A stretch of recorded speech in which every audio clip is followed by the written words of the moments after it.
नमस्कार श्रोते हो, दीपक रेगे कथाकथन चॅनलवर तुम्हा सगळ्यांचं मनापासून स्वागत.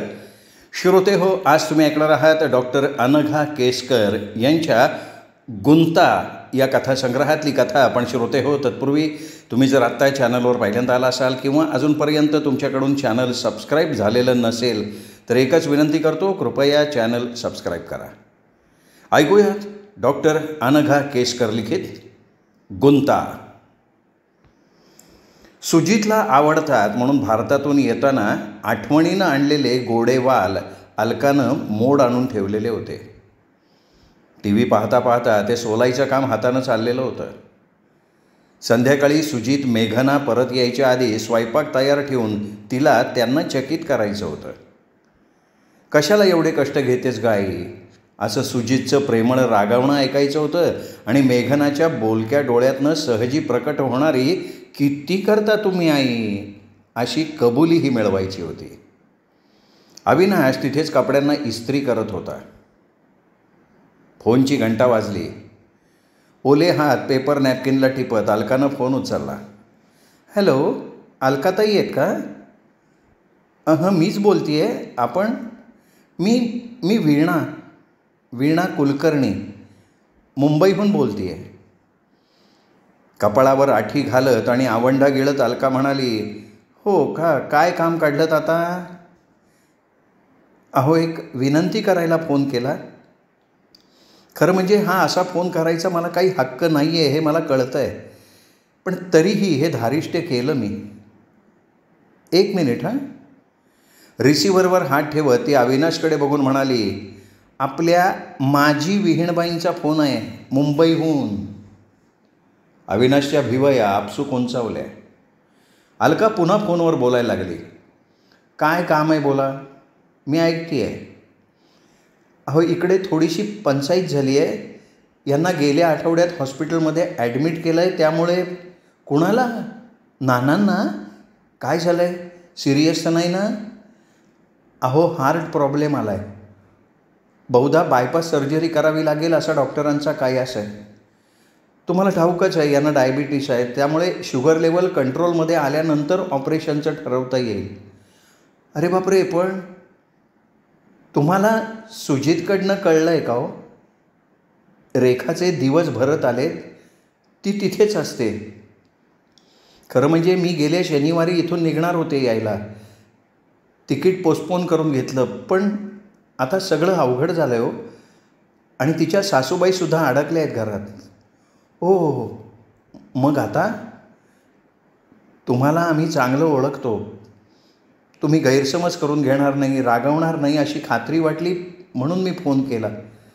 प्लीज तुम्ही रेखाकडे 8-15 दिवस पाहाल का? धीटपणाचा आव आणत असली ना तरी ती भयंकर घाबरट आहे.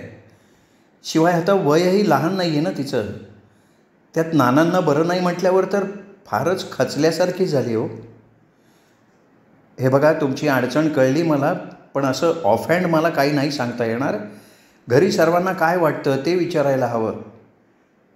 आणि आता तर मेघनाचाही विचार करायला हवा ना. थोड्याशा अलिप्तपणे अलकानं उत्तर दिलं. एव्हाना आपलं इस्त्रीचं काम अर्धवट टाकून आणि टी व्हीचा आवाज बारीक करून अविनाश फोनपाशी आला होता. मी बोलतो जरा, असं हातानं खाणाखुणा करून तो सुचवत होता. त्याच्याकडे बघत अलका फोनवर ऐकत होती. पलीकडनं वीणा सांगत होती, हो मला कल्पना आहे सगळ्याची, पण याहून वेगळा उपायच मला आत्ता तरी सुचत नाही आहे. आणि त्या व्हिसा प्रकरणामुळे दुसऱ्या कोणाला इथून तातडीनं पाठवणंही शक्य नाही आहे ना. हां, तेही खरं आहे म्हणा तुमचं.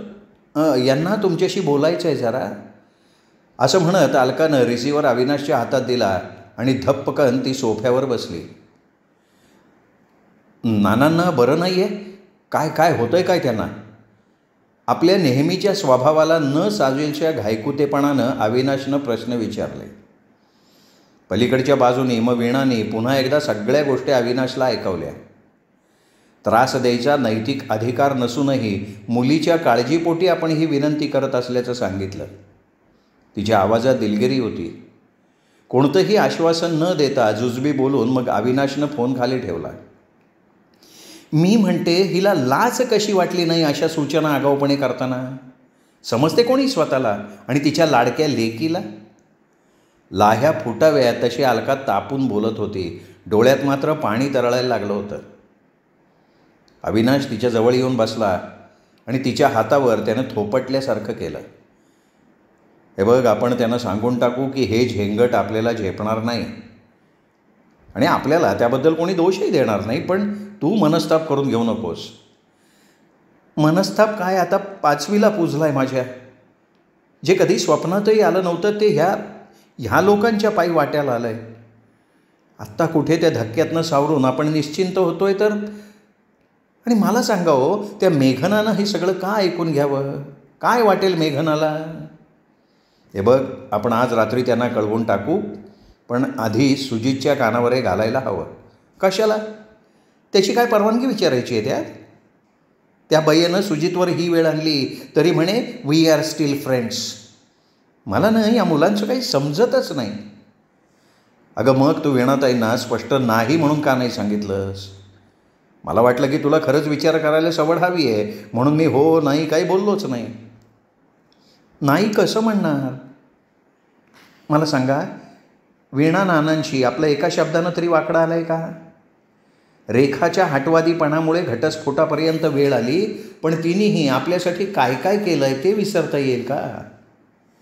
जी काही 2-2.5 वर्ष ती आपल्या घरात होती तेव्हा किती मिळून मिसळून वागायची. शिवाय अलका बोलता बोलता थांबली. अलकाचा डायबिटीस नुकताच डिटेक्ट झाला होता. त्यावेळी रेखानं तिला किती धीर दिला होता, समजावलं होतं. डोसेसचं प्रमाण जुळेपर्यंत जो त्रास झाला तो निस्तरला होता. हायपोग्लायसेमियानं चक्कर येऊन अलका पडली तेव्हा अविनाश फिरायला गेला होता. धावाधाव करून अलकाला रेखाने हॉस्पिटलमध्ये पोचवलं होतं. पुढे कित्येक दिवस या प्रकाराची अलकानं धास्तीच घेतली होती. तेव्हा सगळं घर तिने सांभाळलं होतं. हे सगळं अलकाला आत्ता प्रकर्षानं जाणवलं. पण आपल्या सुजितपासनं अट्टहासानं वेगळ्या झालेल्या रेखाचं बाळणपण तिच्या नवऱ्याच्या घरी जाऊन मी करू? कसं होय लोक असं सुचवतात? कळवळून अलका म्हणाली, रागवू नकोस. मी त्यांची बाजू घेतोय, त्यांची वकिली करतोय असंही समजू नकोस. पण मला सांग, तू वीणाताईंच्या जागी असतीस तर काय केलं असतंस? असा चान्स घ्यायचा मोह तुला झाला नसता? नक्कीच झाला नसता. अलका ताडकन म्हणून गेली, पण लगेच खालच्या आवाजात तिने कबुली दिली, कदाचित मीही हेच केलं असतं. तशाही अवस्थेत तिने एवढी प्रांजल कबुली दिल्यामुळे अविनाश गहिवरला. त्याच्या गळ्याजवळचा गोळा वरखाली झाला. हो ना, मग आता थोडा वेळ विचार करून मग ठरवू. तू थोडा वेळ पडतेस का आत? वालाची सालं आणि वाल असलेलं ताट अलकाच्या हातून घेत अविनाशनी तिला उठवलं आणि बळेबळे आतल्या खोलीत नेऊन निजवलं. मोठ्या कष्टानं कायम मनाआड ढकलत नेलेला सुजित रेखाच्या फसलेल्या लग्नाचा विषय अलकाच्या डोक्यात गडद रंगछटा घेऊन उभा राहिला. खरं म्हणजे अलकाला किंवा अविनाशला दोघांनाही रेखा प्रथमदर्शनी तरी सून म्हणून फारशी आवडली नव्हती. तिच्यात आपल्या सुजितनं काय पाहिलं हे त्यांना कधीच समजलं नव्हतं. त्याच्या कॉलेजच्या मित्रमैत्रिणीत रेखापेक्षा चुणचुणीत कितीतरी मुली होत्या. त्यांच्याऐवजी सुमार रूपाच्या आणि एककल्ली स्वभावाच्या रेखाला त्यांनी जोडीदार म्हणून निवडलं होतं. अविनाशनं मित्रत्वाच्या नात्यानं सुजितला समजवायचा प्रयत्न केला होता, पण तो त्याच्या निर्णयाशी ठाम होता. अलकानं आपली सगळी निराशा लपवून त्या दोघांना सामावून घेतलं होतं. दोघांचं एकमेकांवर प्रेमच आहे म्हटल्यावर मात्र कोणी त्यांना विरोध केला नव्हता. त्याचा त्यांना पहिल्या 2 वर्षात पश्चात्तापही झाला नव्हता. एकमेकात गुंग असलेले त्या जोडीला पाहणं हाही त्यांच्यासाठी एक आनंद सोहळा होता. लग्नानंतर रेखाला सगळ्यांनी सामावून घेतलं होतं. तिचा घरातला वावर, त्या दोघांचे छोट्या छोट्या गोष्टीत चालणारे वाद, लाडीक रुसवे फुगवे, सगळंच त्या घरात नवचैतन्य निर्माण करणारं होतं. लग्नानंतर 4च महिन्यात रेखाला कंपनीनं प्रोजेक्टवर अमेरिकेला पाठवायचं ठरवलं. त्यावेळी दोघेही जरा खट्टू झाले होते, पण तेव्हा अलकानंच दोघांची समजूत घातली होती. रेखाच्या गैरहजेरीत पुन्हा नव्यानं सड्याफटिंगाचं बंधमुक्त आयुष्य जगताना नाही म्हटलं तरी सुजितला पहिल्यांदा मजा वाटली होती. पण 3 महिन्यांसाठी तिथे गेलेल्या रेखाचा मुक्काम जसजसा वाढत चालला तसतशी त्याची कासाविशी वाढायला लागली होती. त्याच दरम्यान चॅटिंगचा उपयोग गुलूगुलू गोष्टी करण्यासाठी जसा त्यांनी केला तसाच एकमेकांवर डाफरत भांडण्यासाठी भरपूर उपयोग केला. सुजितच्या बोलण्यातून मूडमधून त्याची कल्पना अलकाला येत असे. मग अचानक सिलिकॉन व्हॅलीतल्या एका मजबूत कंपनीकडनं सुजितची निवड झाली. त्याची प्रयाणाची तारीख ठरेपर्यंत रेखा प्रोजेक्ट संपून परत आली होती. जे काही 3-4 आठवडे दोघांना एकमेकांबरोबर घालवायला मिळाले त्यात त्यांचं छान चाललं होतं. निदान अलका अविनाशला तरी तसं वाटलं होतं. सुजितबरोबरच रेखानं डिपेंडंट विसावर जावं असं सुजितला मनापासून वाटत होतं. त्यांनी तसं अनेकदा बोलूनही दाखवलं. पण आता रेखाला तिचं करिअर किती महत्त्वाचं आहे हे प्रकर्षानं जाणवायला लागलं होतं. शिवाय तिला स्वतःच्या हिमतीवर तिथे नोकरी मिळवून जायचं होतं. त्यामुळे पुन्हा एकदा शीतयुद्धाप्रमाणे आबोल तणातणी सुरू झाली. अलका अविनाशनी दोघांना समजवायचा, सहजीवनात तडजोडीची असलेली अपरिहार्यता सांगायचा प्रयत्न केला होता. पण तो सर्वस्वी त्या दोघांचा प्रश्न आहे असं सुजित आणि रेखानं त्यांना ठणकावून सांगितलं. त्यामुळं नुसतं बघत राहण्याखेरीज त्यांच्याही हातात काही राहिलं नाही. सुजितला सॅन होजेला जाऊन 2 महिने झाले होते आणि त्याचवेळी रेखाच्या अस्वस्थतेची कुणकुण अलकाला लागली.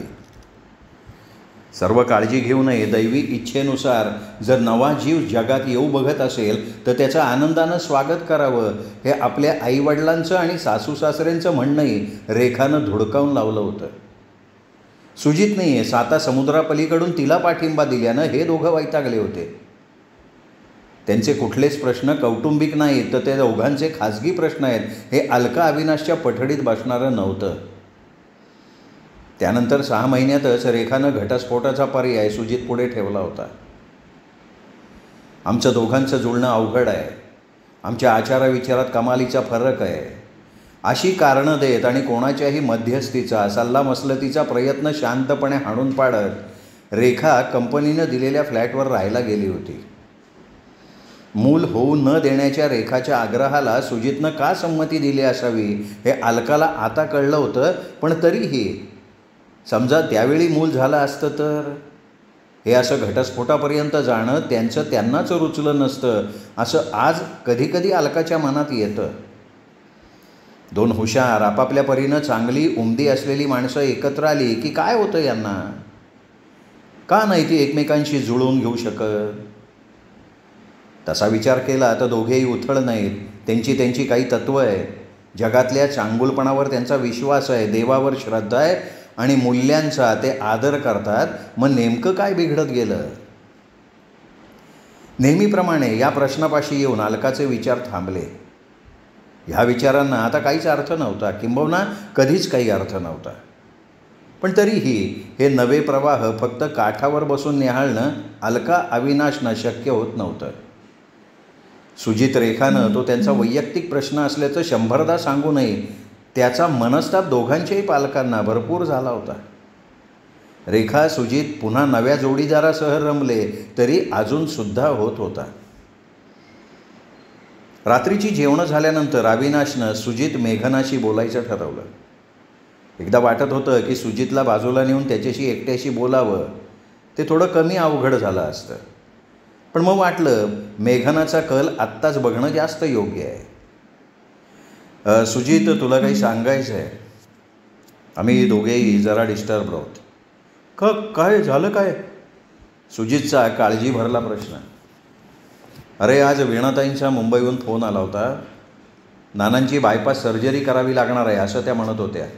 अरे, त्यांच्यासारख्या एवढे वक्तशीर, संयमी, संयत माणसाला heart trouble? Hard to believe. आम्हालाही आश्चर्यच वाटलं, वाईटही वाटलं. पण त्यामुळे आम्ही गोंधळलो रे.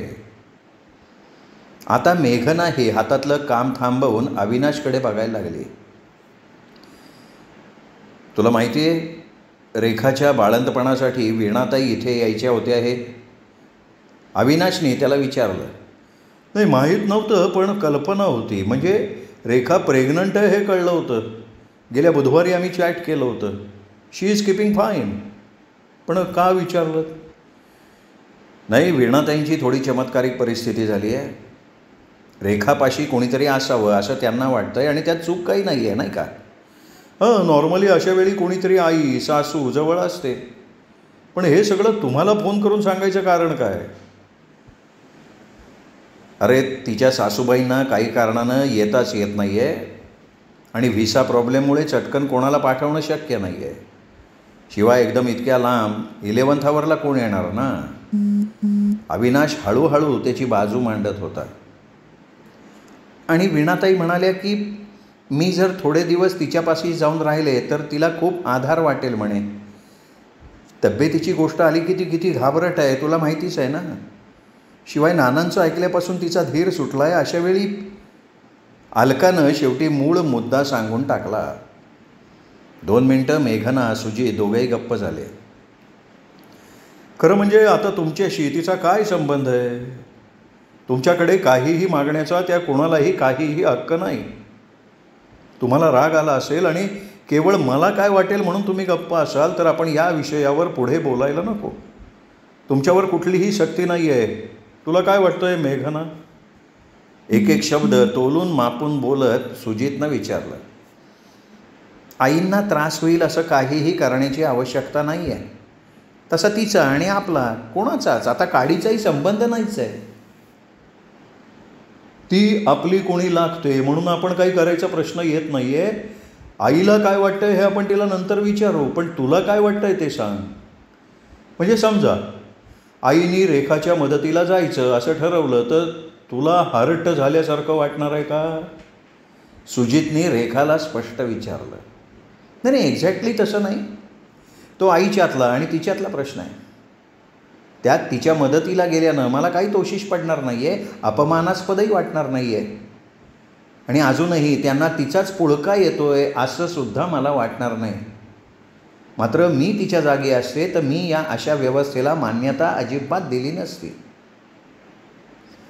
It's very difficult to put yourself in the situation.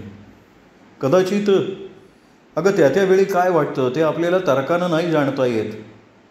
रेखाला जे काही आम्ही ओळखतो त्यावरून तिलाही ही अशी अरेंजमेंट कधीच आवडली नसती, हो की नाही गाई?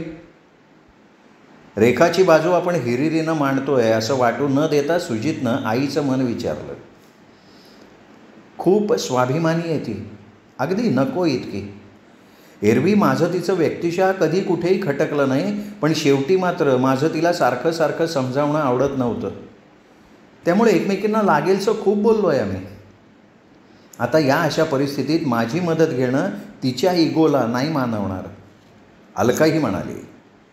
समजूतदारपणाकडून कडवटपणाकडे आणि शेवटी तटस्थपणाकडे झुकणारं ते बोलणं होतं. कडवट हसून मेघना म्हणाली, तुम्ही सगळ्यांनी तिला किती ओळखलं होतं हे शेवटी कळलं ना तुम्हाला, आणि तरीसुद्धा तुम्ही. थांबा थांबा थांबा, मला वाटतं ही सूचना किंवा विनंती म्हणू आपण. वीणाताईंकडनं आली आहे, मुंबईहून. रेखाला कदाचित यातलं काही ठाऊकही नसणार आहे. बोलणं थोडं वेगळ्या वाटेनं चाललं आहे अशा भीतीनं अविनाशनं अंपायरची भूमिका घेत हस्तक्षेप केला. शक्य आहे, पण मुद्दा असा आहे की आईला किंवा तुम्हाला काय वाटतंय. जावंसं वाटत असेल तर माझं काही म्हणणं नाही. मला काय वाटेल असा अंदाज घेऊन त्याप्रमाणे आईनं वागायची काही गरज नाही. तिने काहीही ठरवलं तरी मला असं किंवा तसं काहीही वाटणार नाही. मला वाटतं मेघनानंही तिच्या बाबतीत हे क्लिअर केलं आहे. हे बघ, पूर्वीचे ऋणानुबंध लक्षात घेऊन अलकानं जायला हरकत नाही असं मला वाटतं आहे. आणि खरं भांडण तुझं आणि रेखाचं होतं, तुम्ही ते विसरला आहे. मग आम्ही कशाला पूर्वीचा कडवटपणा धरून बसायचं.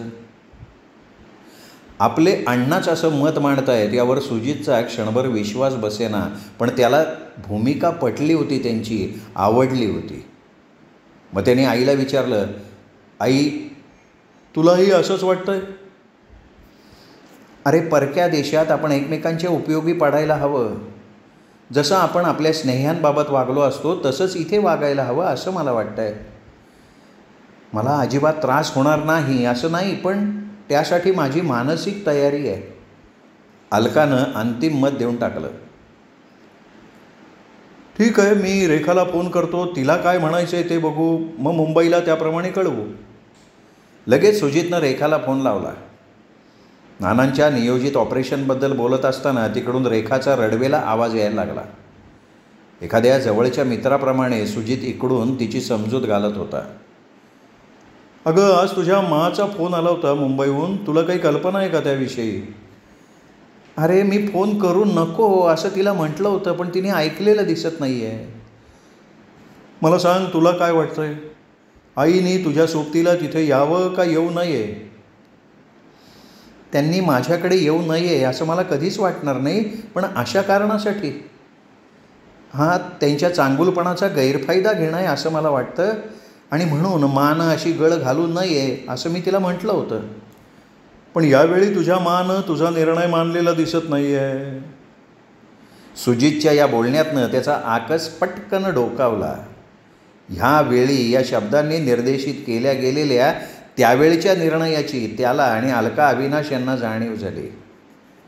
घटस्फोट घ्यायचाच म्हणून रेखा हटून बसली होती. त्यावेळची रेखाच्या मानं घेतलेली अलिप्त फिलॉसॉफिकल भूमिका आज मात्र ढळली आहे हे सुजितनं अप्रत्यक्षपणे सुचवून टाकलेलं होतं. ज्यावेळी सुजितसह बाकीचे सगळेजण विवाह विच्छेद टळावा यासाठी धडपडत होते, त्यावेळी जगातली सगळ्यात सुज्ञ विचारी व्यक्ती म्हणजे रेखा असा पवित्रा घेऊन तिच्या माहेरच्यांनी दाखवलेला तटस्थपणा अलका अविनाशला खूप लागला होता. त्या जखमीचे व्रण सहजासहजी बरे होण्यासारखे नव्हते. त्यामुळे सुजितच्या या स्पष्ट बोलण्यानं त्या दोघांनाही बरं वाटलं. कमॉन सुजित, माझ्या इतकं तू मला ओळखत नाहीस. तिने तुमच्या कोणावर कसलीही सक्ती केलेली नाही असं मला वाटतं. नानांच्या आकस्मिक दुखण्यानं ती खूप खचली आहे. नानांनाही माझी तिथे जास्त काळजी लागली आहे म्हणून ती तुम्हाला अप्रोच झाली आहे. हे सगळं मला माहिती आहे. तुला स्वतःला जर आईनं येण्याची आवश्यकता वाटत असेल तर तिची यायची तयारी आहे आणि हे तिने आणि अण्णांनी ठरवलं आहे. पण तुला जर तिने येण्याची गरज वाटत नसेल तर केवळ तुझ्या आईच्या विनंतीसाठी ती येणार नाही. Is that clear? Yes, I know. Me nervous तर झालीच आहे. शिवाय अजूनही आमची इथे फारशा ओळखीपाळखी नाही झालेल्या, आणि इथे तसाही कुणाला कोणासाठी वेळ असतो सांग ना. माझ्याजवळ त्या असल्या तर नानांना आणि मला निश्चित वाटेल. That is more important than anything else at the moment. What's the bottom line? Does it mean you want her to be with you? आणि शशांकचं काय म्हणणं आहे? त्याच्या घरच्यांना हे पटणार आहे का? आईशी तिकडे कोणीही नाही, त्यांच्याशी अर्थात आम्ही दोघंही घरच्यासारखं वागू, कसलेही पूर्वग्रह न ठेवता. सगळ्यांना खूप चमत्कारिक वाटतं आहे रे, पण त्यांची यायची तयारी आहे का? तुला तिचा स्वभाव माहिती आहे. तुझ्याबद्दल तिला काय वाटत होतं हेही तुला माहिती आहे. मला वाटतं तुझ्या माला इथे ठाऊक आहे, म्हणूनच तुम्ही आईशी असं बोलू शकताय. मी बोलू त्यांच्याशी? फोन देतोच त्यांच्याकडे. सुजितनं अलकाकडे फोन देत म्हटलं, आई, रेखाला तुझ्याशी बोलायचं आहे. हॅलो रेखा, कशी आहेस तू? अलकानं औपचारिकपणे विचारलं. मी ठीक आहे, तुम्ही कशा आहात? ठीक आहे. इकडे आल्यामुळे तुम्हाला थोडा मनस्ताप होईल याची मला कल्पना आहे, म्हणून मला अवघड वाटतं आहे. तुम्हाला त्रास होईल असं मी किंवा शशांक कधीच वागणार नाही. त्यालाही या सगळ्या गोष्टी चमत्कारिक वाटत आहेत, पण वेळच तशी आली आहे. तुम्हाला खरंच यावं असं वाटतंय का प्रेशराईज झाल्यासारखं वाटतंय? हे बघ, प्रेशराईज व्हायचा प्रश्न नाही आहे, पण तुला माझी गरज आहे का नाही यावर माझं येणं न येणं अवलंबून आहे. रेखाकडून सगळं वदवून घेतल्याखेरीज अलकाला बरं वाटणार नव्हतं. शिवाय उगीच नंतर कोणी काही म्हणायला नको होतं.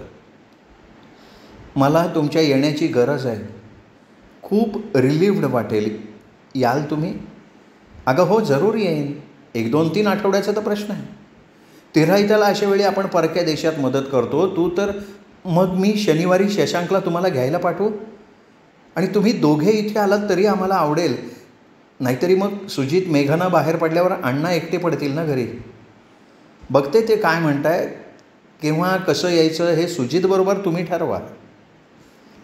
शशांक, रेखा आणि सुजितनं मिळून ठरवल्याप्रमाणे शनिवारी शशांक अलका अविनाश या दोघांना न्यायला आला. आपल्या माजी सुनेच्या आजी नवऱ्याशी कसं बोलायचं वागायचं याचं दडपण त्यांच्या मनावर होतं, कितीही नाही म्हटलं तरी. आणि कितीही नाही म्हटलं तरी सुजितशी त्याची तुलना करून बघण्याचा मोह त्यांना होणारच होता. सुजितची काडीमोड घेऊन या टिक्कोजीरावमध्ये रेखानं काय शोधलं? सुजितमध्ये नसलेलं काय तिला शशांकमध्ये सापडलं? असे प्रश्न अलकाच्या मनात होते याची अविनाशला पूर्ण कल्पना होती.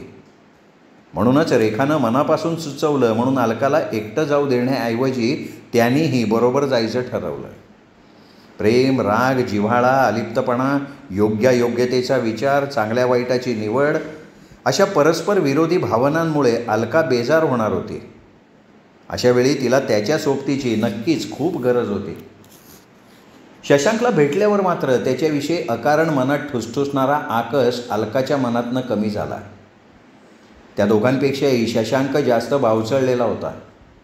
आपल्या बायकोच्या माजी सासू सासऱ्यांना कसं हाताळायचं, ते आपल्या उपयोगी पडण्यासाठी येत असताना कृतज्ञता कशी आणि किती व्यक्त करायची असे प्रश्न त्याला सतावत होते आणि ते त्याच्या वागण्यातनं डोकावत होते. त्यांच्या घरी पोचायला 2.5-3 तास लागणार होते. त्या तिघांमध्ये कमजोर का होईना पण एकमेव धागा म्हणजे रेखा, आणि ती त्यांच्यासोबत नव्हती. अलका, अविनाश दोघांनाही त्याची अवस्था समजली आणि वातावरणातला ताण कमी करण्याचा ते निकरानं प्रयत्न करायला लागले. संभाषण कौशल्य पणाला लावून शशांकही वाटेतल्या ठिकाणांची माहिती सांगत, अविनाशला त्याच्या व्यावसायिक आयुष्याविषयी विचारत आपल्या परीनं प्रयत्न करतच होता. रेखाला दिलेली अपेक्षित तारीख, डॉक्टर, हॉस्पिटलचं घरापासूनचं अंतर, शशांकची रजा या गोष्टींवर बोलून झाल्यावर शशांकनं त्यांना विचारून मराठी भावगीतांची सीडी लावली. संभाषण चालू ठेवण्याचा सगळ्यांच्याच मनावर आलेला ताण मग आपोआप ओसरला. गाडीची चाहूल लागल्याबरोबर रेखा बाहेर आली. बंगल्याच्या दारात अवघडलेल्या अवस्थेत उभ्या असलेल्या रेखाला बघून अलकाच्या हृदयात एक बारीक कळ आली. जर सगळं ठीक असतं तर आज ही सुजितच्या दारात अशी उभी असती, असा जर तरचा नकोसा विचार तिने बळेच दूर सारला. रेखा दोघांच्याही पाया पडली. अलकाला तर तिने चक्क मिठी मारली. थँक्स, तुम्ही आलात म्हणून खूप बरं वाटलं. नानांना मान सांगितल्यावर त्यांची काळजी कमी झाली आहे. तुमचे हे उपकार. ती बोलायला लागली. तू आम्हाला काही चहा बिया देणार आहेस का नुसतं बोलत बसणार होता पण दारात? अविनाशनं हसून विचारलं आणि भावूक होणारं संभाषण आवर्त घेतलं. 2 दिवसात अलका, अविनाश रेखाकडे रुळले. घरच्यासारखं राहिल्याशिवाय रेखाच्या उपयोगी पडता येणं शक्य नव्हतं. त्या दोघांनी नव्या बाळाच्या स्वागताची जय्यत तयारी केली होती. कौस्तुभ असं त्याचं नामकरणही करून त्याची खोली, कपडे सगळं तयार ठेवलेलं होतं. स्वयंपाकघरातल्या सगळ्या गोष्टी रेखानं अलकाला दाखवून दिल्या. भारतातल्यासारखा चारीठाव स्वयंपाक करण्याची प्रथा त्यांनी केव्हाच मोडीत काढली होती. तेव्हा अलकानंही उगीच दगदग करू नये असं दोघांनी बजावलं होतं. पण त्याचबरोबर अलकाला किंवा अण्णांना जे हवं ते करायला संकोच यायचा नाही हे सुद्धा सांगितलं. हिंदी मराठी सिनेमांच्या कॅसेट त्यांच्यासाठी ठेवल्या होत्या.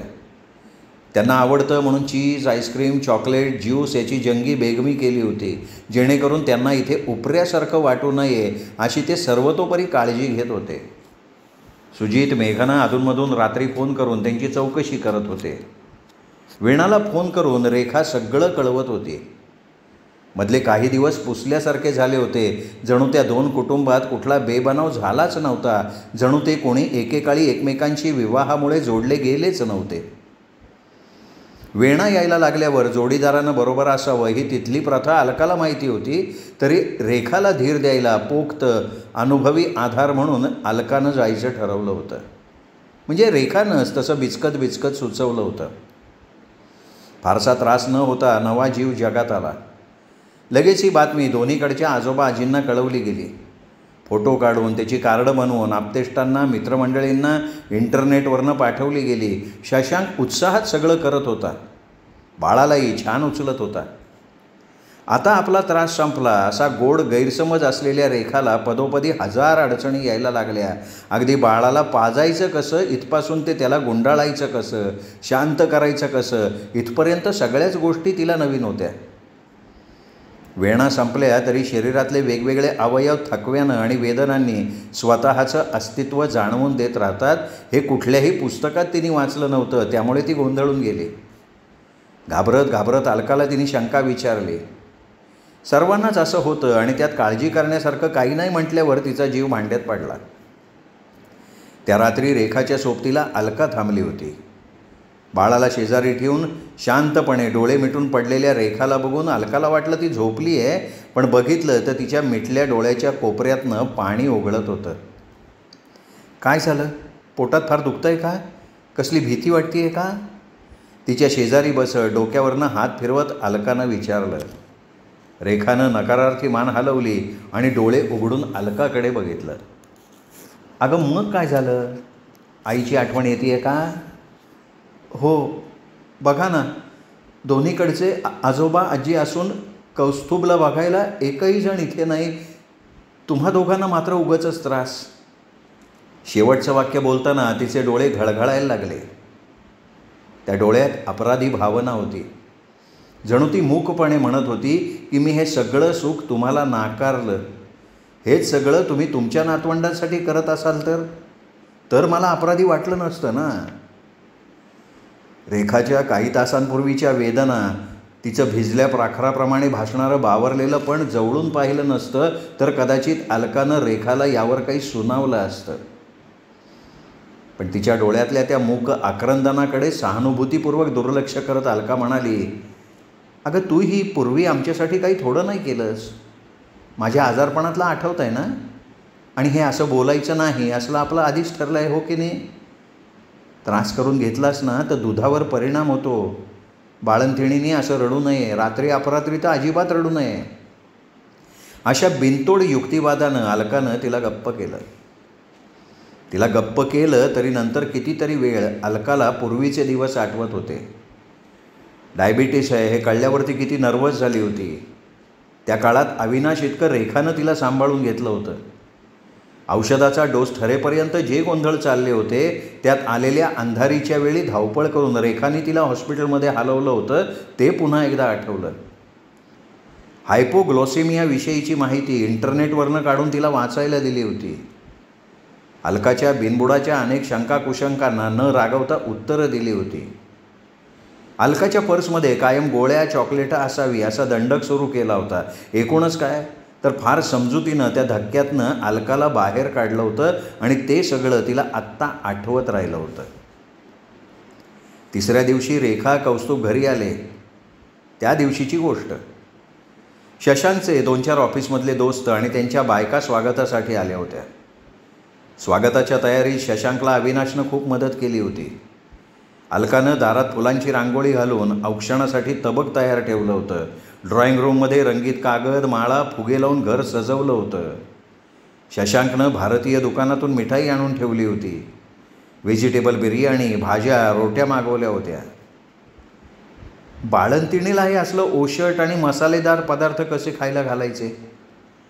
या अलकाच्या प्रश्नाला अविनाशनं खाजगीत उत्तर दिलं होतं, आपण त्यात लक्ष घालायचं कारण नाही. पाहिजे तर नुसती माहिती म्हणून काय खायचं असतं नसतं त्यांच्या कानावर घाल, पण त्यांचं ते ठरवतील. उगाच त्यांच्या आईवडिलांची जागा आपण घ्यायचा प्रयत्न करायचा नाही.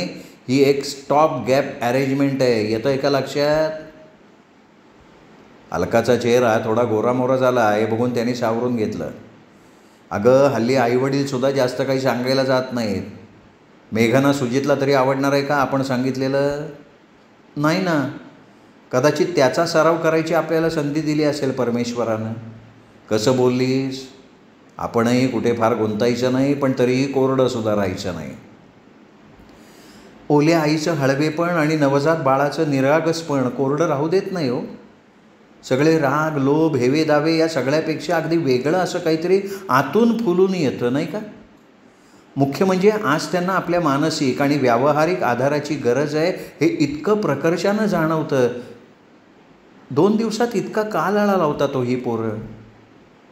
आणि तसा विचार केला तर आपण कोण कौस्तुभचे? मग ज्यांचा प्रत्यक्ष एवढं बोलून अविनाश थांबला तेवढ्या त्या अर्ध्या मुर्द्या शब्दातूनही त्याच्या भावना अलकाला समजल्या. सगळं घर आता कौस्तुभभोवती फिरत होतं. त्याच्या नॅपीज, त्याची पावडर, त्याचा साबण, त्याची क्रीम्स, त्याचे इवले कपडे. एखाद्या कचकड्याच्या बाहुलीला हाताळावं तसं कौस्तुभला हाताळणारे रेखा शशांक 4 दिवसात सराईताप्रमाणे त्याला टबमध्ये आंघोळ घालायला लागले. कौस्तुभ तसा रडका नव्हता, पण कधीतरी चावताळल्यासारखा किंचाळून रडायचा. मग दोघेही हवालदिल होऊन आळीपाळीनं त्याला गप्प करायला बघायचे. शेवटी ते अलकाकडे त्याला देऊन टाकत. कधी नुसतं साडीमध्ये गुंडाळलं की स्वारी शांत, तर कधी नॅपी बदलायला उघडं केलं की गप्प. त्याची तंत्र आपल्याला हळूहळू समजतील अशी त्यांना खात्री वाटायला लागली. बघता बघता 10 दिवस झाले. सुजित मेघनाचा फोन आल्यावर शशांकनं त्यांना घरी यायचं आमंत्रण दिलं. आई अण्णांना न्यायच्या वेळी आम्ही येऊ असं आश्वासन त्या दोघांनी दिलं. आता रुटीन व्यवस्थित सुरू झालं होतं. इथल्या प्रथेप्रमाणे रेखा 5व्या दिवशी वावरायला लागली होती. तिला तसं वावरताना बघून अलकाला कधी वाईट वाटायचं, पण ती गप्प राहायची. आपल्यावरचा कामाचा बोजा कमी करण्यासाठी तिला जास्त पाहावं लागतंय हे समजलं तरीही, कारण ती किती दिवस पुरणार होती ना. शशांकच्या मावशींना व्हिसा मिळाल्याचं कळलं. आता शक्यतो लवकरच्या फ्लाईटनं ते येणार होत्या. शशांकची रजा संपायच्या आत ते येऊ शकतील असं दिसत होतं, आणि त्या येण्यापूर्वी आपला तिथला मुक्काम हलवायचा बेत अलका अविनाशनं केला. रेखानं किंवा शशांकनं आणखीन राहण्याची गळ घातली नाही. अण्णांसाठी एक छानसा पूल ओव्हर आणि घड्याळ शशांकनं स्वतःच्या पसंतीनं गाणलं. अलकासाठी वस्तू आणताना मात्र त्याला काही उमगेना. मग त्यांनी सेंट आणि 2 छान पुस्तकं आणली. पुस्तकावर लिहिलं होतं, कौस्तुभकडून अण्णा आजोबा आणि अलका आजी यांना. ठरल्याप्रमाणे विकेंडला सुजित मेघांना न्यायला आले. येताना कौस्तुभसाठी खेळणी, कपडे घेऊन आले. त्याचं व्यवस्थित जमेल तसं कौतुकही केलं. जेवताना इकडच्या तिकडच्या गप्पा केल्या. सॉकर आणि बेसबॉलविषयीचं अमेरिकनांचं प्रेम हा चेष्टेचा विषय होता, मात्र क्रिकेट आणि टेनिसवर बोलताना तिघेही पुरुष रंगून गेले होते. उगीच कोणालाही गोंधळल्यासारखं वाटू नये म्हणून निरोप समारंभ फारसा रेंगाळू द्यायचा नाही असं सगळ्यांनीच स्वतंत्रपणे स्वतःशी ठरवलं होतं. कोणाही एकाचं भावूक होणं सगळ्यांना महाग पडणार होतं. त्यामुळे उसन्या खेळकरपणानं शशांकनं सगळ्यांना निरोप दिला. कौस्तुभ म्हणतोय तुम्ही सगळ्यांनी पुन्हा यायचं आहे बरं का, त्याच्या बारशाच्या वेळी तुम्ही सगळे नक्की यालच, असं म्हणत शशांक रेखा नमस्कारासाठी वाकले. सुखी रहा, कौस्तुभला नीट सांभाळा, असा आशीर्वाद आपसूक दोघांच्याही तोंडून एकदम बाहेर पडला. मेघनानं सासूबाईंची बॅग उचलली. सुजितनं फिर मिलेंगे म्हणून शशांकशी हस्तांदोलन केलं. रेखाकडे बघून मानेनं जातो असं म्हटलं. अण्णांची मोठी बॅग व्हीलवरनं ढकलत तो गाडीकडे निघाला. त्याच्या पाठोपाठ अलका, अविनाशही गेले. आपल्या घरी आल्यावर त्या दोघांना अगदी मोकळं वाटलं. रात्री सुजितचं कम्प्युटरवरचं ब्राउझिंग संपलेलं बघून एखाद्या अट्टल ॲडिक्टप्रमाणे अलका ईमेल चेक करायला बसली. 2 दिवसात तिला मेल पाहायला सवडच झाली नव्हती. पासवर्ड भरला आणि बघितलं तर देवयानीची, तिच्या खास मैत्रिणीची मेल आली होती. इनबॉक्समध्ये तिचं नाव बघून अलकानं एक मोकळा श्वास घेतला. आपल्या नेहमीच्या चिरपरिचित वातावरणात परत आल्याची जाणीव पुन्हा एकदा झाली. हां बोला बाईसाहेब, असं म्हणून तिने मेल वाचायला सुरुवात केली. तिकडच्या उकाड्याविषयी तिने थोडी तक्रार केली होती. पावसानं दडी मारल्याबद्दल शिव्याशाप दिले होते. नंतर मित्र या नव्या नाटकाचं कौतुक केलं होतं. सकाळमधलं परीक्षण वाचल्यापासून ते नाटक बघायचं अलकानंही ठरवलं होतं. आणि शेवटच्या परिच्छेदापाशी येऊन अलका सावध झाली. देवयानीनं म्हटलं होतं, काल मी सॅटरडे क्लबच्या आपल्या ग्रुपमध्ये गेले होते. तुझा नवा पराक्रम आता सगळ्यांना समजला आहे. मागच्या शनिवारी त्यावर बरीच चर्चा झाली असावी असं वाटतं. त्या दिवशी मी हजर नसल्यानं मुक्तकंठानं त्यावर ओहापोह झालेला असणार. मोहिनीकडून मला कळलं की काही जणींच्या मते स्वतःची वेगळी सुंदर प्रतिमा तयार करण्याच्या आणि ती जपण्याच्या तुझ्या हव्यासापोटी तू असा निर्णय घेतलास. नीलाक्षीनंही घरी परत येताना मला ते ऐकवलं. मी मात्र कोणाला सांगू शकले नाही की it was just like you couldn't have behaved otherwise. एकंदरीत मंडळी तुझ्या निर्णयानं फारशी खुश दिसत नाही. ते असो, पण तुझा रेखाकडचा मुक्काम कसं काय चालला आहे? फार त्रास होतो आहे का? ती आणि तिचा नवरा तुझ्याशी कसे वागत आहेत? तुला खूप एम्ब्रेसिंग वाटतं आहे का? I hope you didn't have to repent for your decision. देवयानीच्या मेलमधला एवढा भाग अलकानं पुन्हा पुन्हा वाचला. काय बायका आहेत या, कुणासाठी मी प्रतिमा बनवती आहे? या असल्या लोकांच्या दृष्टीनं माझी किंमत वाढावी यासाठी मी असं वागेन? या असल्या आणि एवढ्या कारणासाठी कोण स्वतःला एवढा ताप करून घेईल? नशीब देवयानीला तसं नाही वाटलं. रेखाकडे न जाता चिडले असते, अडून बसले असते, अदवा बोलले असते तर ह्या लोकांना हायसं वाटलं असतं का? वीणाताईंनी आणि रेखानं मला झक्कत मदतीला बोलवलं पण मी जाम गेले नाही असं सांगत सगळीकडे फिरले असते तर ह्यांना बरं वाटलं असतं का? कमाल आहे बाई यांच्या निर्लज्जपणाची. असे शेरे देता आले असते ना त्यांना. त्यांच्या मनातल्या चौकटीतल्या प्रमाणे मी वागल्यानं त्यांना समाधान झालं असतं.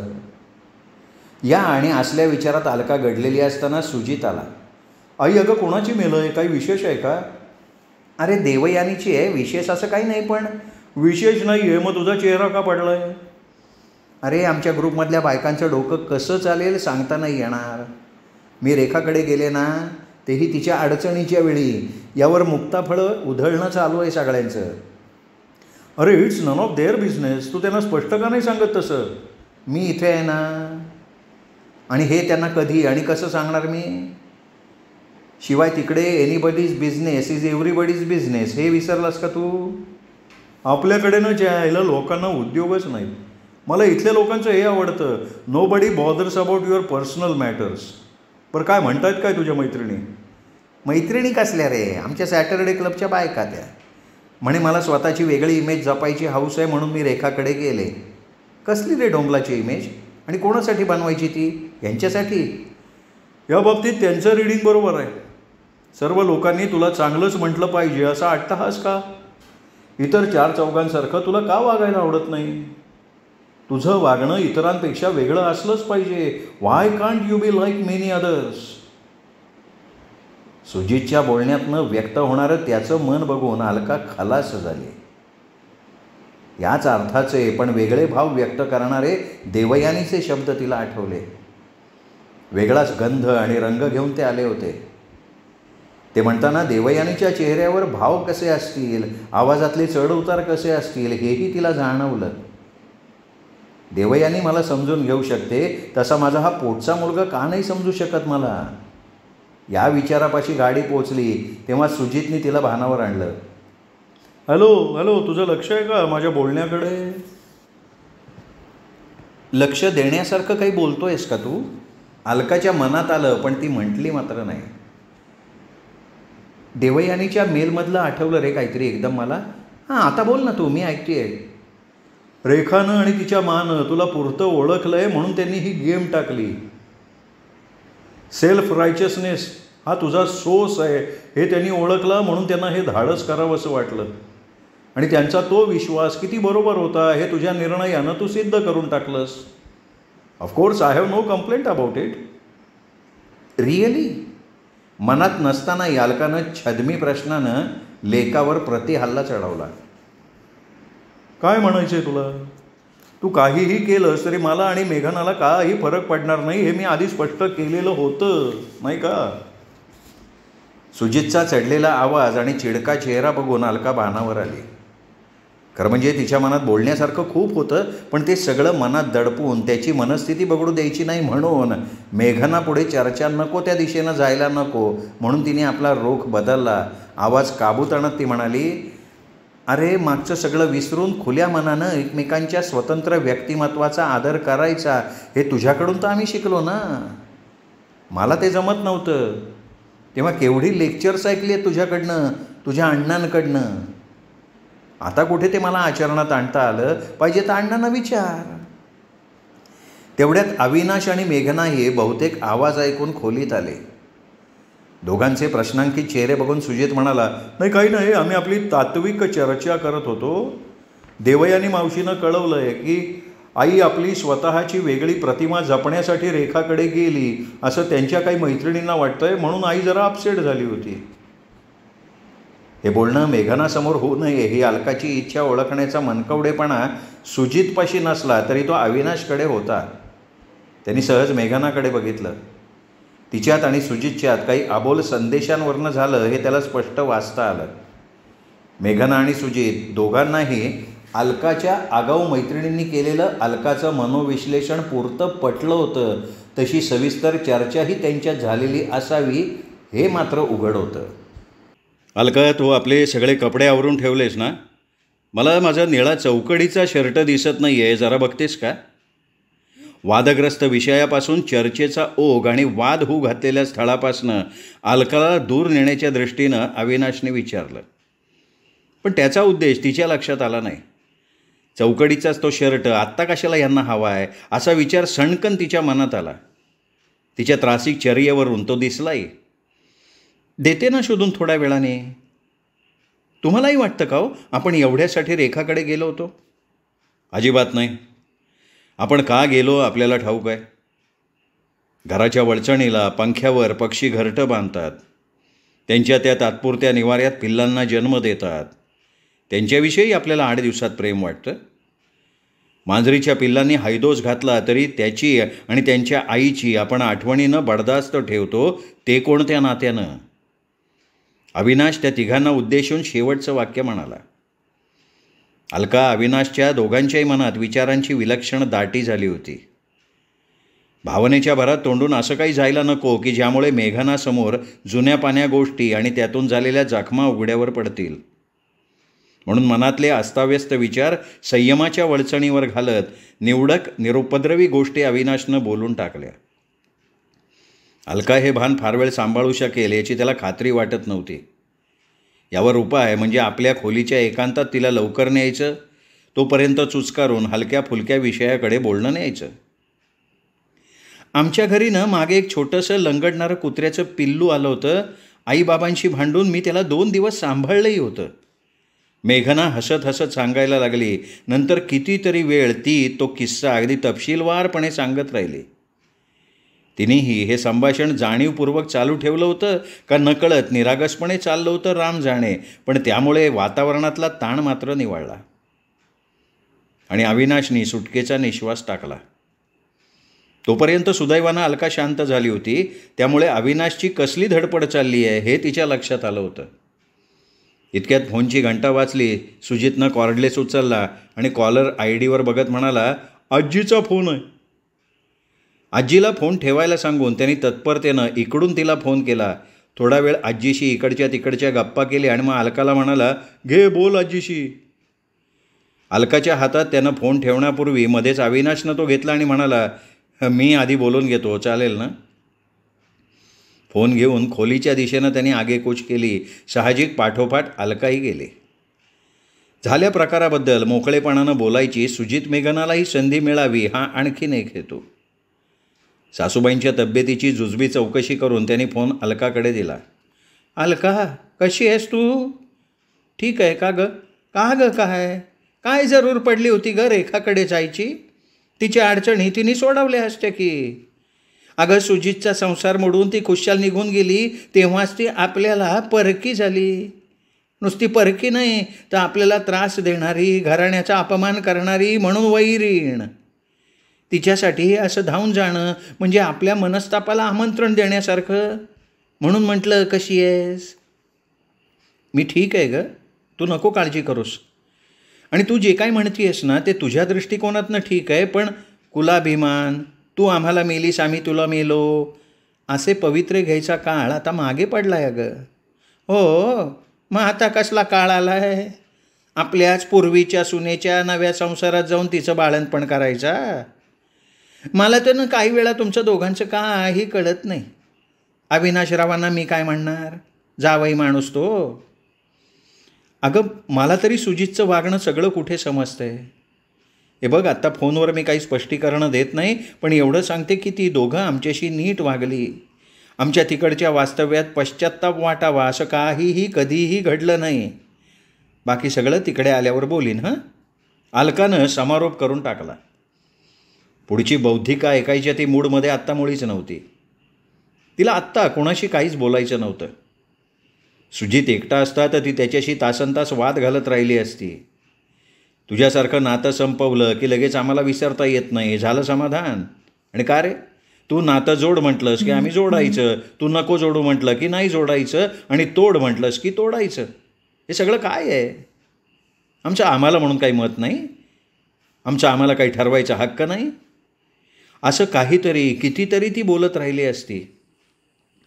पण आता तिला पटलं होतं की त्याला सांगण्यासारखं तिच्याकडे काहीच नव्हतं.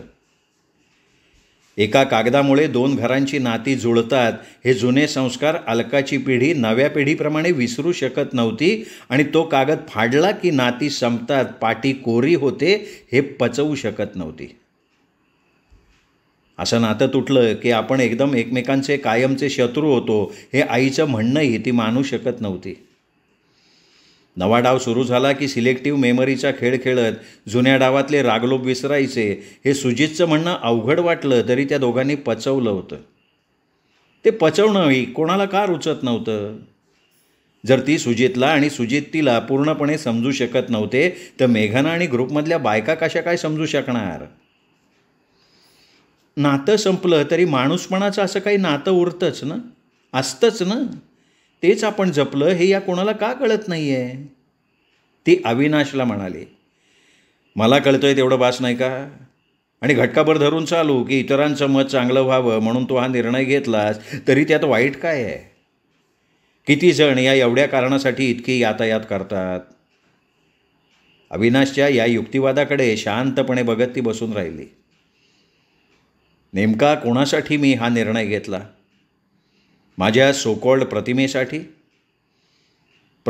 हे बरोबर आहे, पण लोकांच्या मनातल्या माझ्या प्रतिमेसाठी नाही. माझ्याच मनातल्या माझ्या प्रतिमेसाठी जसं वागणं या परिस्थितीत मला योग्य वाटलं तशी मी वागले आणि अविनाशनं त्यासाठी मला खळखळ न करता साथ दिली. तेच सगळ्यात महत्त्वाचं आहे. श्रोते हो, तुम्ही ऐकत होता डॉक्टर अनघा केसकर यांच्या लेखणीतनं साकारलेली कथा गुंता. कथा कशी वाटली हे कमेंट करून कळवा.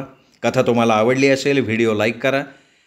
या कथेचा हा व्हिडिओ आपल्या मित्रपरिवारात, नातेवाईकात, कथाप्रेमींमध्ये शेअर करायला विसरू नका. आणि हो, चॅनल सबस्क्राईब करायचं राहून गेलं असेल तर आत्ता वरती जो चॅनलचा लोगो दिसतोय किंवा माझा फोटो दिसतोय या फोटोला क्लिक करा आणि चॅनल सबस्क्राईब करा. एवढीच विनंती करतो. थांबतो. पुन्हा भेटूयात अशाच उत्तमोत्तम कथेसह. तोपर्यंत नमस्कार मित्रहो.